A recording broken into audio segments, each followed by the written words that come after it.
Welcome to அஷிதாஸ் kitchen. இன்றைக்கி நம்ம என்ன பார்க்க போகிறோம்னா ரொம்பவே டேஸ்ட்டான களி தாங்க பார்க்க போகிறோம். இந்த களி வந்து பெரிய பிள்ளையானவங்களுக்கு, அதுக்கப்புறமா வீட்டில் இருக்கிறவங்களுக்கு, டெய்லி பஸ்ஸில் பிரயாணம் பண்ணுறவங்களுக்கு, இவங்களுக்கெல்லாம் வந்து நீங்கள் இது செஞ்சு கொடுக்கலாங்க. ரொம்ப நல்லது உடம்புக்கு. உளுந்து வந்து எவ்வளோக்கு எவ்வளோ நம்ம வந்து சேர்க்குறோமோ அவ்வளோக்கு அவ்வளோ நமக்கு வந்து ரொம்ப நல்லதுங்க. குறுக்கு வலி, இந்த முதுகெலும்பு வலி இதெல்லாம் வந்து நல்லா கேட்குங்க. இந்த களி வந்து பண்ணி கொடுத்து சாப்பிட்டீங்கன்னா ரொம்ப ஹெல்த்தியான இதெல்லாம் இருக்குதுங்க. இதில் உளுந்து சாதம் வச்சு நீங்கள் சாப்பிட்டுக்கலாம். அப்படி இல்லைனா உளுந்தை வந்து இந்த மாதிரி களி பண்ணி கொடுக்கலாம். வாரத்துக்கு ஒரு வாட்டி நீங்கள் எப்படியாவது மாற்றி மாற்றி உளுந்தை வந்து நம்மளோட சாப்பாட்டில் வந்து ரெகுலராக சேர்த்துக்கணுங்க. பிள்ளைங்களுக்கும் நீங்கள் வந்து கொடுக்க ஆரம்பிச்சிருங்க. களியெல்லாம் வந்து இப்போயே கொடுக்க ஆரம்பிச்சிங்கன்னா பிள்ளைங்க வந்து சாப்பிட ஆரம்பிச்சிருவாங்கங்க. ரொம்ப நல்லது. இதில் வந்து ஏலக்காய், சுக்கு எல்லாமே சேர்த்துருக்கோம். உடம்புக்கு வந்து ரொம்ப ரொம்ப நல்லதுங்க. இதுக்கு வந்து உளுந்து, அரிசி இது ரெண்டும் தாங்க தேவை. உளுந்தும் அரிசி மட்டும்தான். ஆனால் உளுந்து ஜாஸ்தி எடுத்துகிட்டு அரிசி வந்து ரொம்ப கம்மியாக தாங்க எடுத்துக்கணும். இப்போ நான் வந்து உளுந்தும் அரிசியும் போட்டு திரித்து வச்சுருக்கேங்க. இந்த பாருங்கள், உளுந்தையும் அரிசியையும் போட்டு திரித்து வச்சுருக்கேன். நான் வந்து இப்போது ஒரு 1/4 கப்புக்கு கொஞ்சம் கூடுதல் தாங்க அரிசி எடுத்திருக்கேன். 1/2 கப் அளவு அரிசிக்கு, இந்த இதில் வந்து 1/2 கப் அளவு அரிசிக்கு 1 கப் அளவுக்கு உளுந்து எடுத்திருக்கேங்க. உளுந்து ஜாஸ்தியும் அரிசியை வந்து கம்மியாகவும் எடுத்து நல்ல மிக்சியில் வந்து திரித்து ஜல்லடை வச்சு நல்லா சலிச்சு எடுத்து வச்சுருக்கேங்க.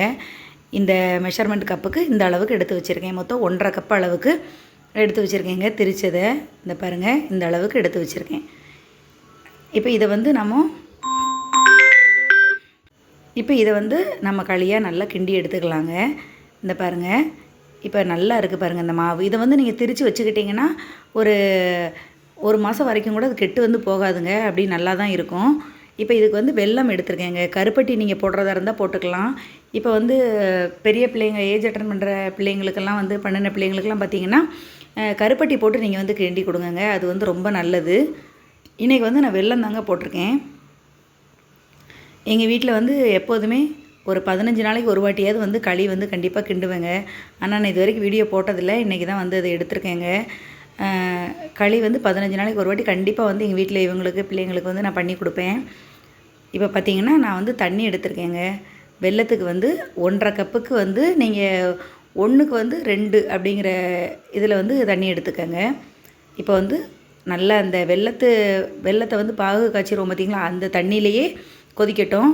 இப்போ வந்து இந்த தண்ணியை அடியில் வந்து மண் இதெல்லாம் இருக்கும். அதனால் நீங்கள் ஒரு ஜல்லடை வச்சு நல்லா கொஞ்சம் லைட்டாக சூடு ஆறுனதுக்கப்புறம், ஜல்லடையில் ஊற்றுற அளவுக்கு சூடு ஆறுனதுக்கப்புறம் கொஞ்சம் இதில் ஊற்றி மாற்றி வச்சுக்கோங்க வேறு ஒரு பாத்திரத்தில்.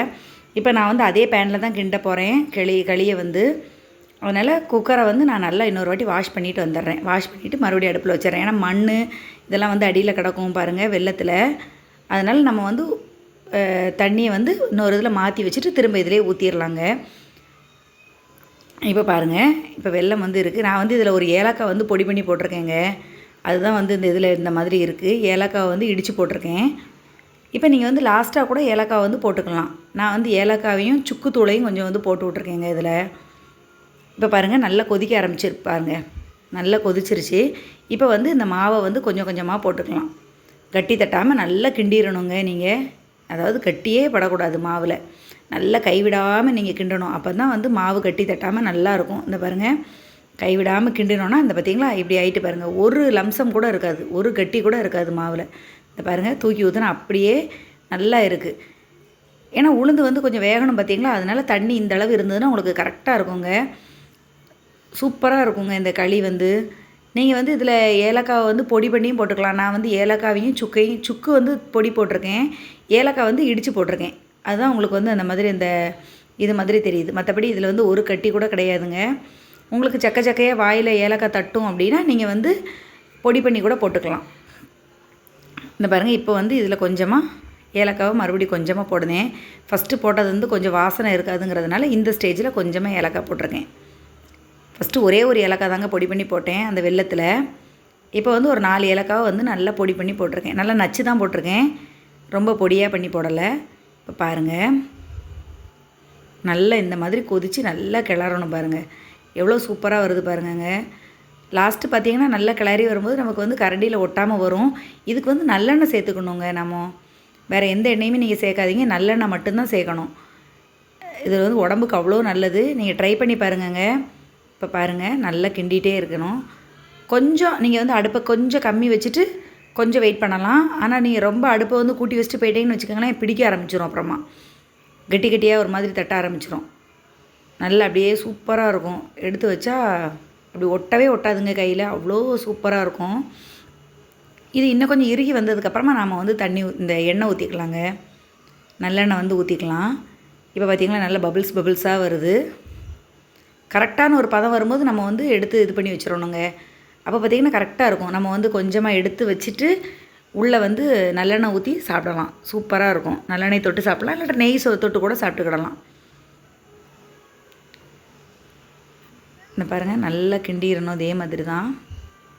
பார்த்திங்களாங்க, கலர் நல்லா வந்துருச்சு பார்த்திங்களா, நல்லா சூப்பராக. இப்படி தான் நல்லா கிண்டி விட்டுகிட்டே இருக்கணும். நீங்கள் அடிப்பிடிக்காமல் மட்டும் கிண்டிகிட்டே இருக்கணும். கொஞ்சம் அது நல்ல ஒரு களி பதத்துக்கு வர்ற வரைக்கும் கொஞ்சமாக கிண்டிகிட்டே இருக்கணும். ஒரு 1/4 மணி நேரம் போல் ஆகுங்க. 1/4 மணி நேரம் 20 நிமிஷம் போல் ஆகும் நமக்கு. இந்த பாருங்கள், இப்போ கொஞ்சமாக நல்லெண்ணெய் விட்டுருக்கேன். நல்லெண்ணெய் வந்து கொஞ்சமாக சேர்த்துருக்கேன். இப்போ பாருங்கள், நல்லெண்ணெய் சேர்த்து இப்போ நல்லா மிக்ஸ் பண்ணி விட்டுக்கலாம். நல்லெண்ணெய் நல்லா ஊற்றிருக்கேன் பாருங்கள். இப்போ இதை மிக்ஸ் பண்ணி விட்டுக்கோங்க. இது வந்து நல்லெண்ணெய் அவ்வளோ நல்லதுங்க உடம்புக்கு. பிள்ளைங்க வந்து சும்மா நல்லெண்ணெயை வச்சு இது பண்ணாலாம் சாப்பிடாதுங்க. நமக்கு இந்த மாதிரி களி கிண்டி கொடுத்தீங்கன்னா எல்லாருமே நல்லா விரும்பி சாப்பிடுவாங்கங்க. அதுபோக உடம்புக்கும் ரொம்ப ரொம்ப நல்லது. எலும்பெல்லாம் கூட நல்லா வலுவாக இருக்குங்க. வாரத்துக்கு ஒரு நாள் நம்ம வந்து சாப்பிட்டோன்னா. இந்த பாருங்களேன், நல்லா அழகாக சூப்பராக மிக்ஸ் பண்ணி கிண்டி விட்டாச்சு. பார்த்தீங்களா?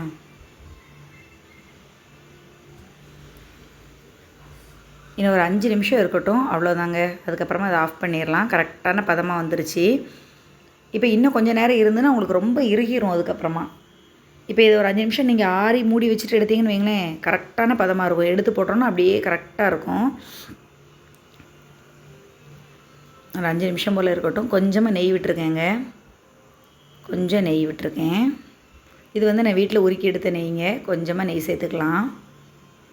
இதில் நீங்கள் முந்திரி பருப்பு வறுத்து போடுறவங்க முந்திரி பருப்புலாம் வறுத்து போட்டுக்கலாங்க. நான் முந்திரி பருப்புலாம் போட மாட்டேங்கிறதுனால நான் போடலை. நல்லா அப்படி சூப்பராக இருக்குங்க. இது சாப்பிட்றதுக்கு அவ்வளோ ஒரு டேஸ்ட்டாக இருக்கும். நீங்கள் வந்து நார்மலாக நம்ம வந்து கிண்டுறவங்க வந்து அரிசி ஜாஸ்தி, உளுந்து வந்து கம்மி போட்டு கிண்டுவாங்க. ஆனால் உளுந்து வந்து நீங்கள் ஜாஸ்தி போட்டு கிண்டுங்க. இதுக்கு வந்து வெள்ளை உளுந்து எடுக்கக்கூடாது. நீங்கள் வந்து கருப்பு உளுந்து தான் எடுக்கணும். சரியா? கருப்பு உளுந்தம்பருப்பு இருக்குது பார்த்தீங்களா, அதுதான் நம்ம எடுத்து போட்டு கிண்டணும். இப்போ பாருங்கள், நல்லா திரண்டு வந்துருச்சு பார்த்தீங்களா, நல்லா திரண்டு சூப்பராக வந்துருச்சுங்க.